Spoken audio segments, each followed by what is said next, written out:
Hello everyone, my name is Arjun, and I'm here with you with another AP Human Geography unit review video. This time it's Unit 6, and it's going to be Structuralists versus Liberals, and their theories and how they differ from each other. So let's get started. First off, let's talk about what are they and what they believe in. The Structuralists and their theory believe that the world is set up to be beneficial to the MDCs.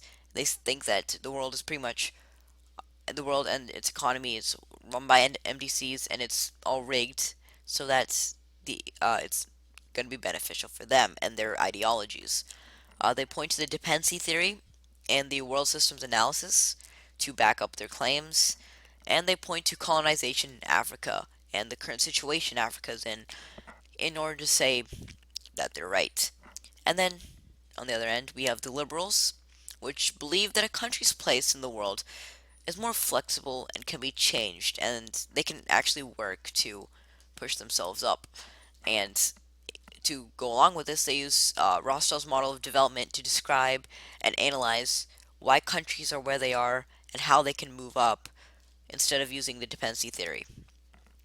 And they're also advocates of free trade in an open and competitive market. And so, where do they stand on using certain models? Structuralists, as we talked before, uh, stand on using the dependency theory and world systems analysis to categorize countries, while liberals like to use Rostow's model of development. And when it comes to trade on the global scale, structuralists believe in self-sufficiency and having a closed economic state, while the liberals believe in international trade, free or fair. And so now let's go a little bit more in depth on the structuralists and what they do. So they're proponents of the dependency theory. And so basically what this says is that LDCs are in their present state and condition because of colonialism and imperialism that they had to go through in the past. And so they say that these countries are still dependent upon their former colonizers. And they say that MDCs are using organizations such as the International Monetary Fund and the World Bank and using debt to leverage LDCs to do what they want. And so to look at this, you have to go back to the world systems analysis. That's the core semi-periphery model. And basically what they're saying is the LDCs are constantly feeding into the core and the semi-peripheries in order to get money back. And the structuralists are saying that this is a never-ending cycle, and so they're trapped in here. And they say that, of course, this would be bad. And so that is their view on this. And they say that some countries haven't escaped colonialism and they're still under a concept called neocolonialism today. And when it comes to international trade, structuralists believe in the self-sufficiency theory. And so what this theory says is that the country will only rely on itself and it won't be dependent upon trade with other nations to get capital and goods. And so the whole point of this is to reduce poverty within the nation by protecting the jobs and industries. And the main goal is to reduce poverty, because if you approach this and if you do your foreign policy like this, then your country won't grow as much because you won't have as much trade with other countries. And so they support protectionist policies, and these can go from quotas, like lowering the imports, high tariffs, to even embargoes. And then we go to the liberals, and they're advocates of Rostow's model of development. And so let's quickly go through what this is.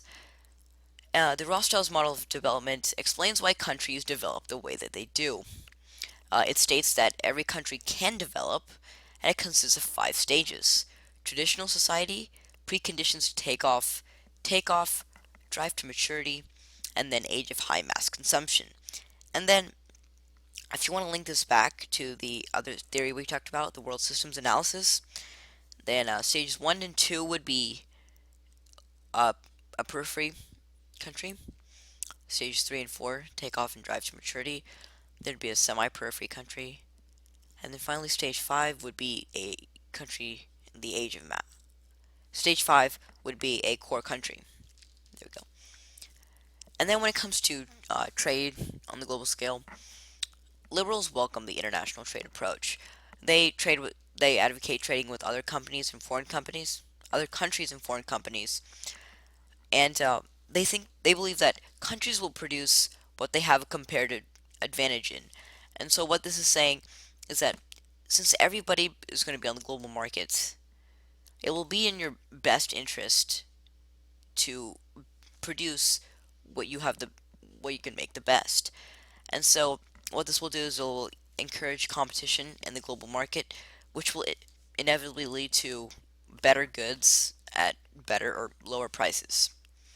And so one key thing to note here is that you will never we've never seen a truly um, pure form of either of these. There's never been a full on international trade country. Every country has some protectionism policies in order to protect certain industries. In the U.S., we can see that with the automobile industry. We can almost every not almost every single country is protectionist to some degree. And so now let's go into questions. Uh, I'll read through these questions, and afterwards you can write them down, think the answers to them, or pause the video, and then the answers will be on the next slide. So, question one: which group would point to colonization of Africa as an example of their belief and their theory? Question two: which group advocates for a free, uncompetitive market? Number three: which group believes in neocolonialism? Number four: what do structuralists say is a better approach than international trade? And then number five: liberals say that countries, if they do international trade, will start focusing on the products they're good at because of what principle? Then pause the video if you want. Then the answers, number one: which group would point to colonization of Africa? That would be structuralists, in order to back up the fact that the LDCs are being kind of controlled, dominated by the MDCs, and they're kind of being made to work for them. Next, which group advocates for a free and competitive market? And that's liberals.